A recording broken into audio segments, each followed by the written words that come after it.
Welcome to news watch. ముందుగా headlines చూద్దాం. మెమిన్పేట్ నూతన సీఐగా బాధ్యతలు తీసుకున్న జి వెంకట్. సోమశిలలో స్పీడ్ బోట్లను ప్రారంభించిన పర్యాటక శాఖ మంత్రి జూపల్లి. మహిళా సోదరీమణి అభివృద్దికై పెద్దన్న పాత్ర పోషిస్తున్న రేవంత్ రెడ్డి. ఛాంపియన్స్ ట్రోఫీ అందుకున్న టీ భారత్.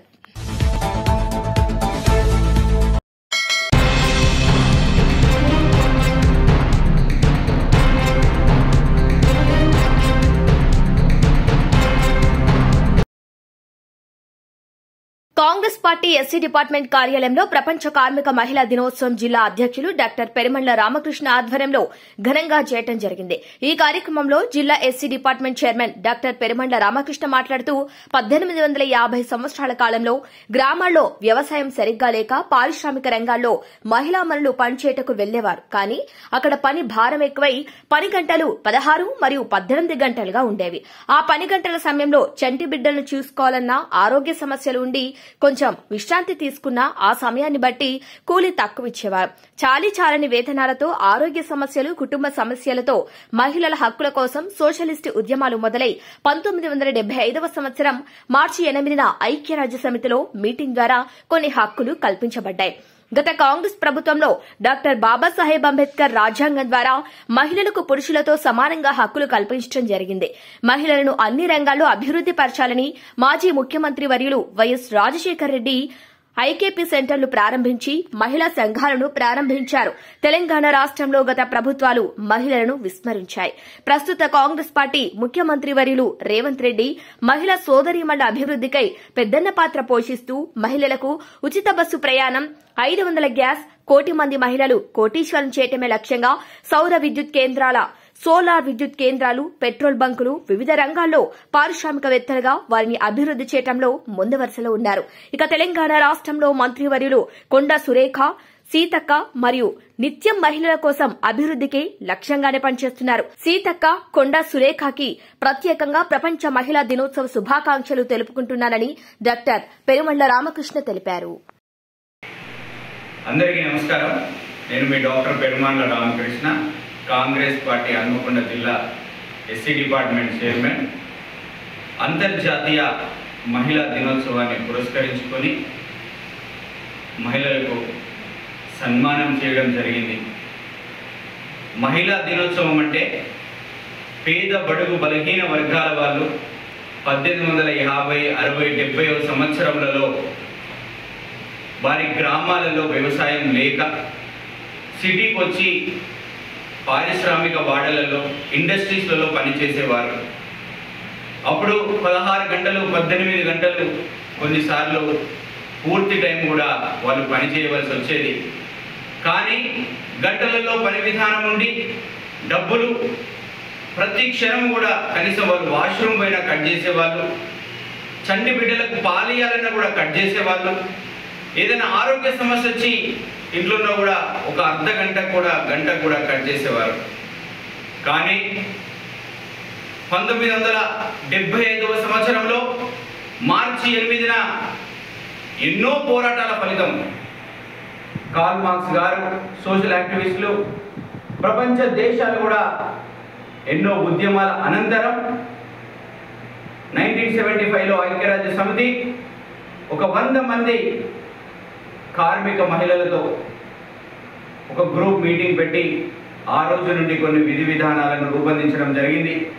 అందుకోసమే మార్చి 8ని ప్రపంచ మహిళా దినోత్సవంగా జరుపుకుంటాం. మహిళా దినోత్సవం అంటే కార్మిక మహిళా దినోత్సవం. పేద, బడుగు, బలహీన వర్గాల పేద బిడ్డలు నిరంతరం వాళ్ళ చెమటను, రక్తాన్ని చెమటగా మార్చి వస్తు రూపంలో దేశానికి, విదేశాలకు కూడా అందిస్తూ ఉన్నారు. కాబట్టి వారికి మేము ఎల్లవేళలా నమస్కరిస్తూ ఉంటాం.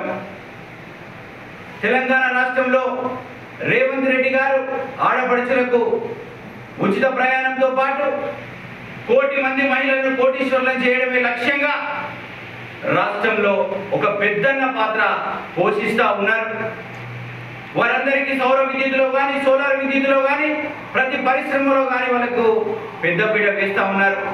రీసెంట్ గా మహిళా శక్తి క్యాంటీన్లు, మహిళా శక్తి సంఘాలు, ఒక 17 రకాల బిజినెస్లు, మొన్న పెట్రోల్ పంపులు ఓపెన్ చేయడము, వారితో వివిధ రకాల బిజినెస్లు పెట్టించడము మనం అన్ని చూస్తూ ఉన్నాం. భవిష్యత్తులో కూడా ఇంకా మహిళలందరినీ పెద్దపీట వేస్తారని మాకు పూర్తి విశ్వాసము ఈ రాష్ట్ర ముఖ్యమంత్రులు రేవంత్ రెడ్డి గారి మీద, దేశంలో రాహుల్ గాంధీ గారి మీద ఉంది. దేశంలో పని గంటలు తగ్గించి మహిళలందరినీ సమాన హక్కులు కల్పించిన ఘనత కాంగ్రెస్ పార్టీది. డాక్టర్ బాబాసాహెబ్ అంబేద్కర్ గారు పురుషులతో సమానంగా మహిళలు ఎదగాలని, ఆర్థికంగా డెవలప్ కావాలని, వారికి అన్ని సమాన హక్కులు కల్పించాలని డాక్టర్ బాబాసాహెబ్ అంబేద్కర్ గారు ప్రతిపాదించినప్పుడు కాంగ్రెస్ పార్టీ గవర్నమెంట్ అన్ని విధాలుగా మహిళలకు అండగా ఉంటామని మహిళా బిల్లును ప్రవేశపెట్టడం జరిగింది. ఆ విధంగా దేశంలో, రాష్ట్రంలో మహిళలకు పెద్దపీట వేస్తున్న కాంగ్రెస్ పార్టీకి మేము నిత్యం కృతజ్ఞులము. మా మహిళా మరణను పెద్దగా అండగా ఉంటున్నందుకు మా రేవంత్ అన్నకు ప్రత్యేక కృతజ్ఞతలు, ధన్యవాదాలు మిత్రులారా.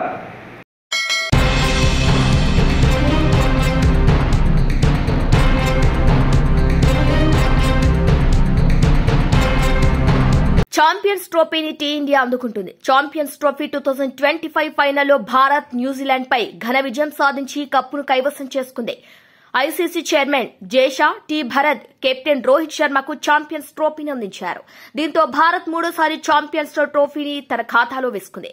ఎంతో ఆనందంతో భారత్ జట్టు ఛాంపియన్స్ ట్రోఫీని అందుకుంది.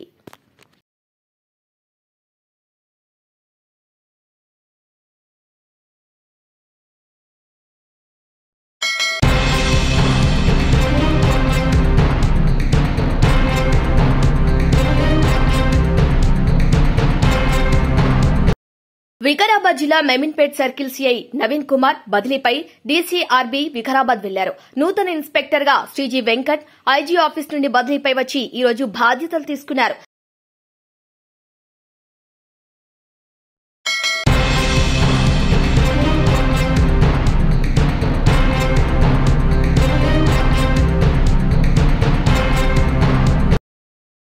సోమశిలలో స్పీడ్ బోట్లను ప్రారంభించారు పర్యాటక శాఖ మంత్రి జూపల్లి.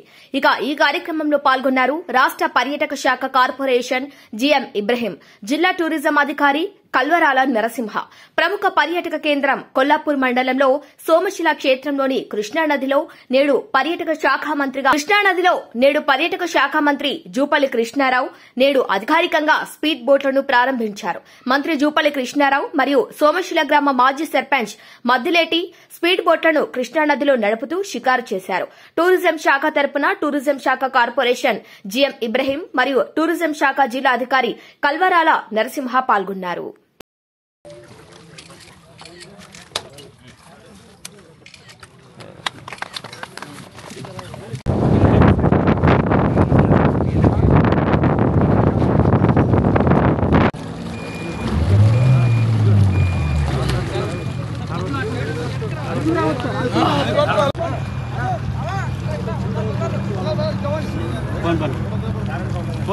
फोन तंदर होडी अरे सार्वेन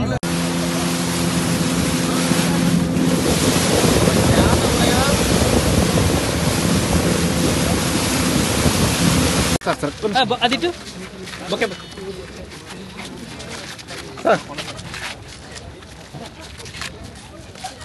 ओके सर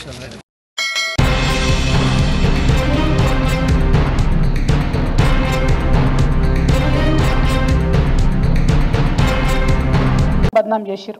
ఇవాళ మేము కేసీఆర్ గారు తీసుకొచ్చినటువంటి అప్పుకు మీకు నయా పైసతో సహా లెక్క చెప్తాం. మరి మీరు కూడా మీరు 1,50,000 కోట్లు తీసుకొచ్చిరు, దానికి లెక్క చెప్పాలని చెప్పి నేను డిమాండ్ చేస్తా ఉన్నా. కేసీఆర్ గారు మొత్తం 10 ఏళ్లలో తీసుకొచ్చిన అప్పు ఎంత అంటే, ఇది కూడా ఆర్బీఐ రికార్డే, నేను చెప్పే కవిత్వం కాదు. అప్పు ఎంత అంటే 3,89,000 కోట్లు. దాంతోపాటు మనం గ్యారంటీలు ఇస్తాం కార్పొరేషన్లకు ప్రభుత్వంగా, అది మరొక 38 కోట్లు, అంటే 38,000 కోట్లు. మొత్తం కలిపి 4,30,000 కోట్ల రూపాయలు కేసీఆర్ గారు అప్పు తీసుకొస్తే ఒక్క కాళేశ్వరంకే 90,000 కోట్లు మేము ఖర్చు పెట్టినాం.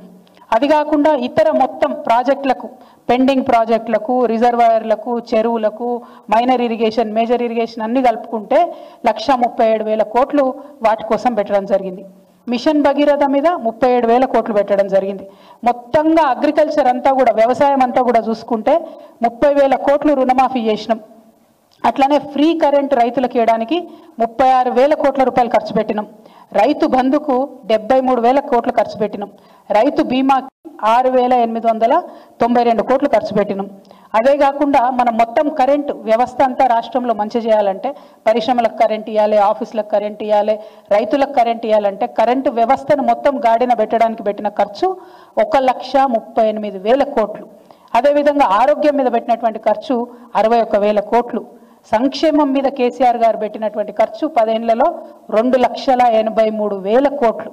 అంతేకాకుండా ప్రతి గింజ చివరికంట ప్రతి గింజ ధాన్యం కొంటే కేసీఆర్ గారు రైతులకు అకౌంట్లకు డైరెక్ట్ వేసినటువంటి డబ్బులు 1,34,000 కోట్లు. అంటే మేము తీసుకొచ్చిన అప్పు 4,30,000 కోట్లు అయితే మేము సృష్టించినటువంటి సంపద 50 లక్షల కోట్ల పైచిలుకుంది. ఇప్పుడు నేను చెప్పినటువంటి లెక్క దాదాపు 7-8 లక్షల కోట్లు డైరెక్ట్ చెప్పే లెక్క. ఇండైరెక్ట్గా వచ్చింది సాధించినటువంటి ప్రగతి ఇంకా అనేకమైనటువంటి ఇండికేటర్స్ అనేకమైన రిపోర్ట్స్ ఉన్నాయి. వాటన్నిటి ప్రకారం కేసీఆర్ గారు తీసుకొచ్చిన అప్పు 4,30,000 కోట్లు అయితే సృష్టించినటువంటి సంపద 50 లక్షల కోట్లు.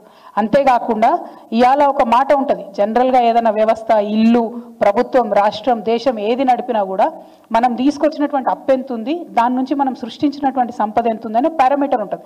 అంటే మనం తీసుకొచ్చినటువంటి అప్పుతోని మనం ప్రాపర్గా ఇన్కమ్ జనరేట్ చేసుకుంటూ అప్పు కట్టుకుంటూ పోతే మనకు తగ్గుతూ ఉంటుంది. ఏంటిదంటే దాన్ని ఒక మాట సాంకేతికంగా ఉంటుంది, కానీ ఇది ఖచ్చితంగా తెలవాలి విద్యార్థులకు మేధావులకు అని చెప్తా ఉన్నా. ఇంట్రెస్ట్ పేమెంట్ పర్సెంటేజ్ ఏదైతే మన రాష్ట్రంలో వచ్చే ఆదాయంతో ఇంట్రెస్ట్ పేమెంట్ పర్సెంటేజ్ ఏదైతే ఉంటుందో అది రాష్ట్రం వచ్చేటప్పటికి తెలంగాణ రాష్ట్రం వచ్చేటప్పటికి 21.64 అంటే 21.64% ఉంటే మా ప్రభుత్వం అయిపోయినాటికి 2023లో మేము అధికారంలోంచి వెళ్ళిపోయే సమయానికి 17.19% తగ్గించుకోగలిగినాం. అంటే ఎంత బాధ్యతగా తీసుకొచ్చినటువంటి అప్పును నిర్మాణాత్మకంగా గడితే అది సాధ్యమైందన్నటువంటి విషయం ప్రజలందరూ గమనించాలని చెప్పి నేను కోరుతా ఉన్నాను. మరి ఇవాళ ముఖ్యమంత్రి గారి గురించి ఆలోచిస్తుంటే నిజంగా చాలా దయనీయంగా ఉంది.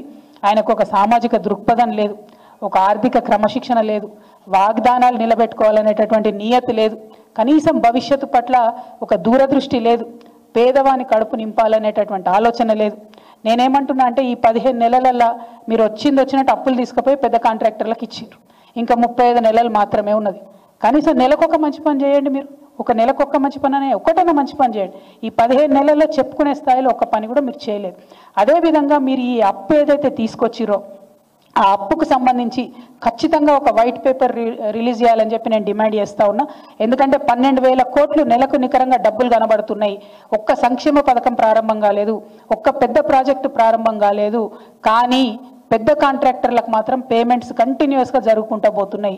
ఈ విషయాన్ని ప్రజలు గమనిస్తూ ఉన్నారు. మీ ప్రాధాన్యత పెద్దవాళ్ళ మీద ఉంది, పేదవాళ్ళ మీద లేదు. కాబట్టి ఇప్పుడు రేపు గవర్నర్ ప్రసంగం ఉంది, దాంట్లో ఉన్న క్లారిటీ ఇవ్వండి. మనకి మొత్తం ఈ మంత్ అంతా కూడా బడ్జెట్ సమావేశాలు ఉంటాయి, దాంట్లో ఉన్న వైట్ పేపర్ పెట్టండి, కానీ ఒక స్పష్టత ఇవ్వండి. ఇవాళ మీరు 1,50,000 కోట్ల అప్పు 15 నెలల్లో తీసుకొస్తే మరి మీ వైఖరి చూస్తుంటే ఇంకొక 3.5 లక్షల కోట్ల అప్పు తెలంగాణ ప్రజలు నెత్తిన మోపేటట్టు కనపడతా ఉన్నది. కానీ దాని నుంచి నిర్మాణాత్మకమైన పని జరుగుతలేదు. అన్నిటికన్నా ఎక్కువ కేసీఆర్ గారి నినాదం ఒకటే ఉండే, ఆత్మగౌరవంతో కూడినటువంటి అభివృద్ధి అనేటటువంటి నినాదం కేసీఆర్ గారిది ఉండే. మీరు ఇవాళ నయవంచనతో కూడినటువంటి పనులు చేస్తున్నారు తప్పితే ఎక్కడ కూడా కరెక్ట్ మాట్లాడతలేరు. నిన్న విలేకరు అడిగిన ప్రశ్నకు తప్పించుకోవడానికి బుకాయించారు మీరు. అంటే మీ ప్రభుత్వం ఏంటంటే బుకాయింపుల ప్రభుత్వం, బెదిరింపుల ప్రభుత్వం, బేడీల ప్రభుత్వం, సాడీల ప్రభుత్వం. కేసీఆర్ మీద సాడీలు చెప్పాలి, అడిగినోనికల్లా బేడీలు వేయాలి, ఎవరైనా గట్టిగా అడిగితే బుకాయించాలి. ఇది తప్పితే మీరు చేస్తున్నది ఏం లేదు. మళ్ళీ ఒకసారి నేను ముఖ్యమంత్రి గారిని కోరుతా ఉన్నా, మీరు తెలంగాణను అవమానపరచకండి. మీకు నిజంగా రెవెన్యూ రిసీట్స్ ఏందో, క్యాపిటల్ ఎక్స్పెండిచర్ ఏందో తెలియకపోతే దయచేసి అధ్యయనం చేయండి, తెలుసుకోండి. అంతేగాని తెలంగాణను అవమానపరచకండి. ఆయన మాట్లాడుతున్న మాటలు చూస్తుంటే నేను ఎట్లా అనిపించిందంటే, ఓ పక్కనేమో 500 కోట్లు లేవంటాడు, ఇంకో పక్కనేమో నా పోటీ న్యూఢిల్లీతో కాదు న్యూయార్క్తో అంటాడు. మరి 500 కోట్లు లేని వాళ్ళు న్యూయార్క్ లెక్క ఎట్లయితారు నాకు అర్థం కాదు. అంటే విషయం ఏంటంటే ఆయనకు సబ్జెక్టు లేదు, ఆబ్జెక్టు లేదు, అంతా బబ్రాజమాదం భజగోవిందం అన్నట్టు అవుతుంది పరిస్థితి తప్పితే ఇంకోటి ఏం లేదు. నేను ముఖ్యమంత్రి గారిని మళ్ళీ కోరుతున్నా, మీరు బాధ్యతాయుతమైన పొజిషన్లో ఉన్నారు, తెలంగాణను అవమానం చేయకండి. తెలంగాణలో మంచి పొజిషన్లో ఉన్నారు, దాన్ని అట్లా నిలబెట్టండి, ముందుకు తీసుకెళ్ళండి. బాధ్యత గల ప్రతిపక్షంగా మేమందరం కూడా మీకు అండగా ఉంటాం, కానీ అవమానిస్తే మాత్రం ఊరుకునేది లేదని చెప్పి మేము ప్రభుత్వాన్ని హెచ్చరిక చేస్తూ ఉన్నాం. నేను అదే చెప్తున్నా కదా, మంచిగా నేను పాయింట్ టు పాయింట్ లెక్క చెప్పిన. బీఆర్ఎస్ తీసుకొచ్చిన అప్పు 4,30,000 కోట్ల రూపాయలు. నేను ఆల్రెడీ మీకు 9 లక్షల పైచీలకు లెక్క చెప్పిన. అది కాకుండా సృష్టించినటువంటి సంపద 50 లక్షల కోట్లు. అదేవిధంగా నెలకు వచ్చేటటువంటి ఆదాయంలో 18,800 కోట్లు వస్తే 6,000 కోట్లకు ఎక్కువ ప్రభుత్వానికి ఖర్చు అయితే లేదు. మరి ఇక్కడ పోతున్నట్టు ఈ 12,000 కోట్లు, దాని మీదనే మేము వైట్ పేపర్ అడుగుతా ఉన్నాం. ఈ 12,000 కోట్లల్లో ఈ 15 నెలలలో ఒక్క పెద్ద పని కూడా వాళ్ళు చేయలే. మరి ఎవరికి ఇస్తున్నారు పైసలు? ఎందుకోసం ఇస్తున్నారు పైసలు? ఎందుకు అప్పులు ఇంకా తీసుకొచ్చి రాష్ట్ర ప్రభుత్వం మీద, రాష్ట్ర ప్రజల మీద భారం వేస్తున్నారని నేను ప్రశ్నిస్తాను.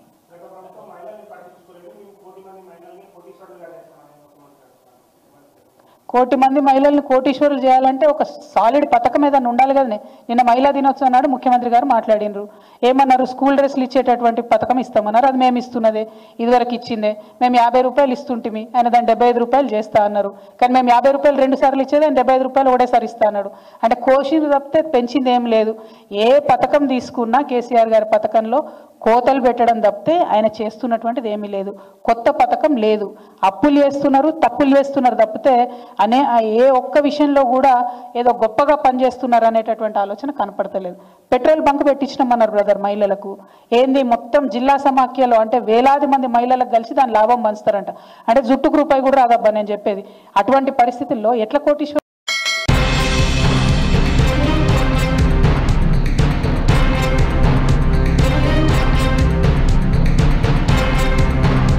ఏ విధమైనటువంటి తీసుకుంటే బాగుంటుంది అనేది ప్రభుత్వానికి సూచనలు చేయాలనే ఆలోచనతో ఈరోజు ఈ ప్రెస్ మీట్ ఏర్పాటు చేయడం జరిగింది.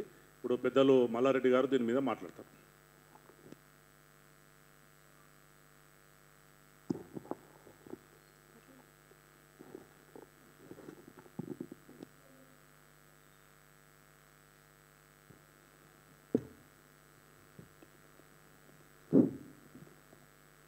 మీడియా మిత్రులందరికీ నమస్కారం. Hyderabad metro development authority HMDA 2008లో ఏర్పాటు చేసిన తర్వాత 2012లో మాస్టర్ ప్లాన్ రూపొందించడం జరిగింది. 2012లో మాస్టర్ ప్లాన్ రూపొందించినప్పుడు ఏ ప్రాంతం ఏ జోన్ కింద పెట్టాలా అనేది మరి ప్రజల యొక్క సూచనలు సలహాలు తీసుకొని చేయవలసినటువంటి అవసరం ఉండే. ఆ రకంగా కాకుండా ఈ జోన్ల నిర్ణయం అనేది ఏకపక్షంగా చేసి రైతులకు అన్యాయం జరిగే విధంగా వాళ్ళు నోటిఫికేషన్ ఇవ్వడం అనేది జరిగింది. 2012లో కూడా భారతీయ జనతా పార్టీ అప్పుడు ముఖ్యమంత్రిగా ఉన్నటువంటి కిరణ్ కుమార్ రెడ్డి గారికి బీజేపీ రాష్ట్ర పార్టీ తరఫున అప్పుడు రాష్ట్ర అధ్యక్షులు బండారు దత్తాత్రేయ గారి నాయకత్వంలో మరి మేమందరం కూడా పోయి మెమరాండం ఇవ్వడం జరిగింది. రైతులకు అన్యాయం జరిగింది. రియల్ ఎస్టేట్ వ్యాపారులు, బడాబాబులు, బ్రోకర్లకే ఇది వాళ్ళ అనుకూలంగా అంటే రెసిడెన్షియల్ జోన్ కావచ్చు లేదా మల్టిపుల్ జోను. మల్టిపుల్ అంటే ఏదైనా నిర్మాణం చేసుకోవచ్చు, అంటే ఇల్లు కట్టుకోవచ్చు, ఇండస్ట్రీ పెట్టుకోవచ్చు, హై రైజ్ బిల్డింగులు కట్టుకోవచ్చు. ఈ రకమైనటువంటి జోన్ వాళ్ళకు ఉంది. ఆ రకంగా పెట్టారు. కానీ ఏదైతే పేద రైతులు, అమాయకమైనటువంటి రైతులుండో, చిన్న సన్నకారు రైతులుండో వాళ్ళ భూములు మాత్రము కన్జర్వేషన్ జోన్లో పెట్టారు. అదేవిధంగా ఈ పెరిఫెరల్ జోన్లో పెట్టారు, ఓపెన్ జోన్లో పెట్టినరు.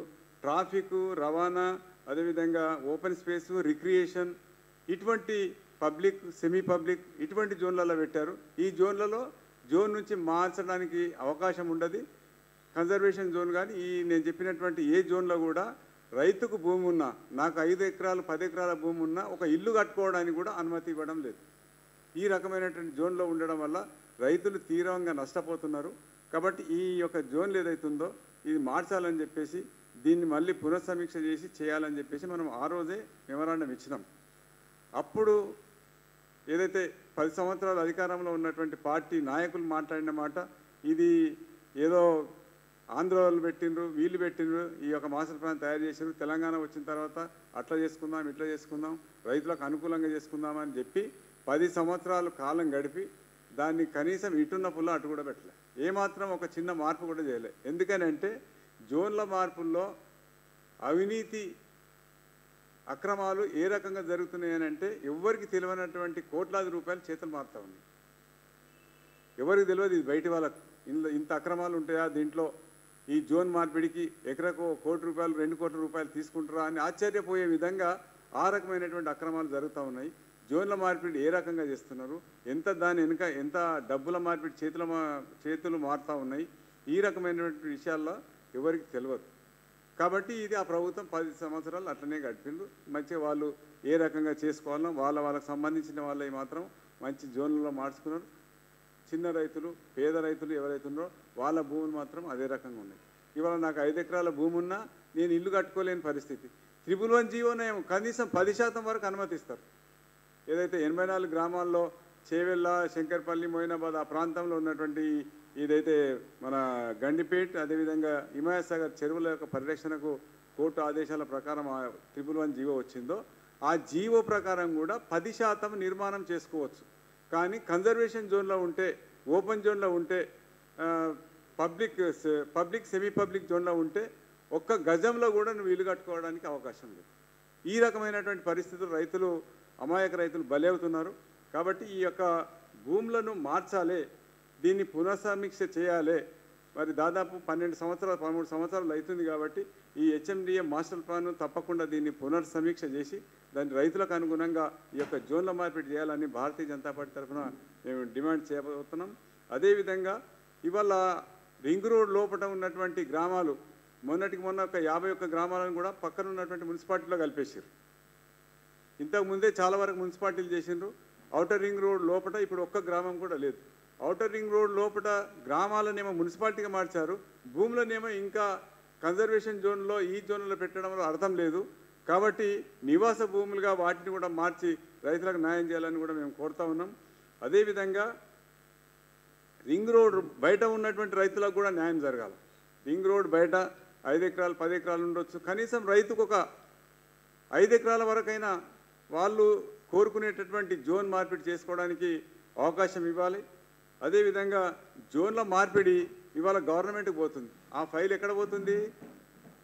నేరుగా ముఖ్యమంత్రి గతంలో రెవెన్యూ మన మున్సిపల్ డెవలప్మెంట్ మినిస్టర్ కేటీఆర్కు ఇవ్వడం జరిగింది. వాస్తవంగా అది ముఖ్యమంత్రికి పోవాలి. ఇప్పుడు ముఖ్యమంత్రి, పట్టణాభివృద్ధి శాఖ మంత్రి ఇద్దరు ఒకటే. ఇప్పుడు కూడా మళ్ళీ ముఖ్యమంత్రికి ఫైల్ పోవాలి. ఎవరైనా సాధారణ రైతు 1 ఎకరం 2 ఎకరాలు 3 ఎకరాలు ఉన్న రైతు ఈ జోన్ మార్పిడి చేసుకోవాలని అక్కడ వరకు పోయే పరిస్థితి ఉందా? అది చేయగలుగుతాడా? కాబట్టి ఈ రకంగా ఈ జోన్ల మార్పిడి కూడా హెచ్ఎండిఏ పరిధిలోనే చేస్తే రైతులకు న్యాయం జరుగుతుంది అనేది భారతీయ జనతా పార్టీ మేము కోరుతా ఉన్నాం. అదేవిధంగా రింగ్ రోడ్ వేసిన తర్వాత దానికి ఆ సర్వీస్ రోడ్లకు ఆనుకున్నటువంటి భూములు, రైతుల భూములు ఉన్నాయి. 50 ఫీట్ల వరకు ఏం నిర్మాణం చేయొద్దని చెప్పారు, కానీ రోడ్డుకు మాత్రం రావద్దని చెప్పారు. రింగ్ రోడ్డుకు ఆనుకొని భూమి ఉన్నా రైతు రోడ్డు మీదకి రావడానికి లేదు. ఈ నిబంధన ఉంది, ఆ నిబంధన తొలగించాలి. రైతుల కోసము ఈ రోడ్ వేసి రైతులు భూమి ఇచ్చినటువంటి రైతులకు ఆ రైతు కూడా నీవు రోడ్ ఇవ్వకపోతే ఇంకా ఎవరికి ఇస్తున్నట్లు లెక్క. కాబట్టి ఈ నిబంధన ఏదైతుందో ఈ గ్రోత్ కారిడార్లో ఈ నిబంధనను సరిచేసి ఆ పక్కన ఉన్నటువంటి భూములు ఎవరికైనా సరే ఆ రైతుకు రోడ్డు మీదకి వచ్చే విధంగా వాళ్ళకు అవకాశం ఇవ్వాలని కూడా భారతీయ జనతా పార్టీ కోరుతుంది. అదేవిధంగా ఈ యొక్క నిర్మాణాలకు 6 నెలల నుంచి సంవత్సరం పడుతుంది. ఇవన్నీ సిస్టంలో సాధారణ రైతు అయితే ఎప్పుడు పోలేడు. ఇది ఎవరో బిల్డర్కి ఇవ్వాలా, ఆ బిల్డరు వాళ్ళ ల్యాండ్ పూలింగ్ చేసుకొని 20 ఎకరాలు 30 ఎకరాలు 50 ఎకరాలు చేసుకొని కన్వర్జన్ చేసుకొని పర్మిషన్ పోతే అప్పుడు 6 నెలలు సంవత్సరానికి పర్మిషన్ వస్తుంది. ఈ పర్మిషన్ ప్రక్రియ కూడా చాలా సులభతరం చేయాలి. 3 నెలలు 2 నెలలు 3 నెలల లోపల రావాలి. నెలల తరబడి సంవత్సరాల తరబడి వేచి చూడవలసినటువంటి పరిస్థితులు ఉన్నాయి. మరి అన్ని రకాలైనటువంటి అనుకూల పరిస్థితి అంటే ఎలాంటి నిబంధనలు లేకున్నప్పటికీ కూడా సాధారణ పరిస్థితుల్లో అనుమతి తీసుకోవడానికి కూడా 6 నెలల నుంచి సంవత్సరం పడుతుంది. ఆ రకంగా కాకుండా చాలా సులభమైనటువంటి పద్ధతిలో తక్కువ సమయంలో అనుమతులు ఇవ్వాలని భారతీయ జనతా పార్టీ తరఫున మేము కోరుతా ఉన్నాం.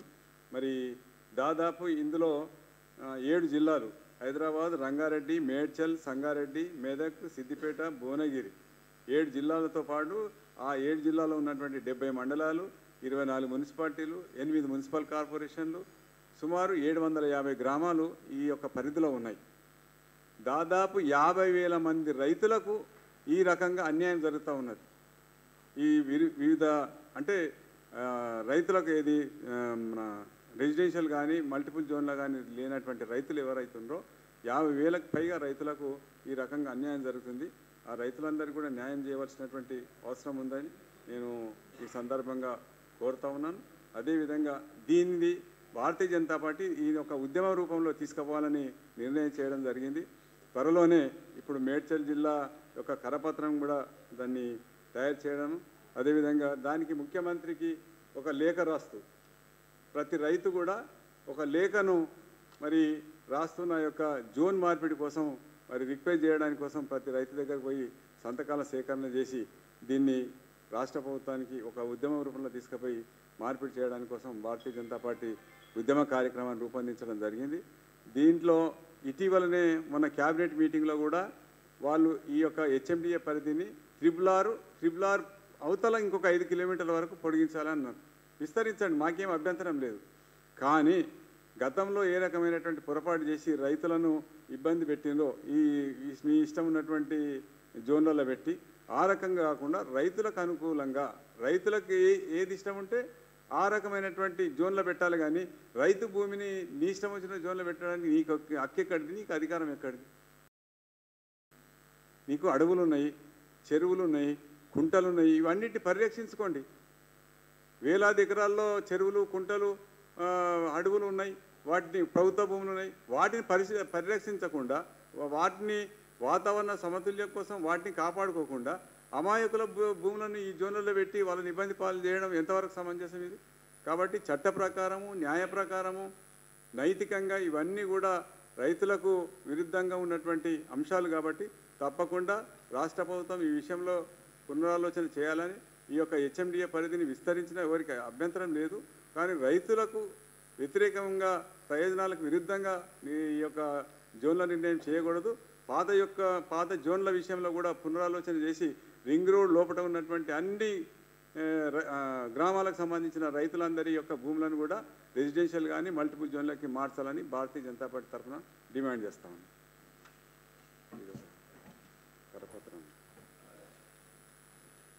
కరపత్రం ఒకసారి రిలీజ్ చేస్తాము.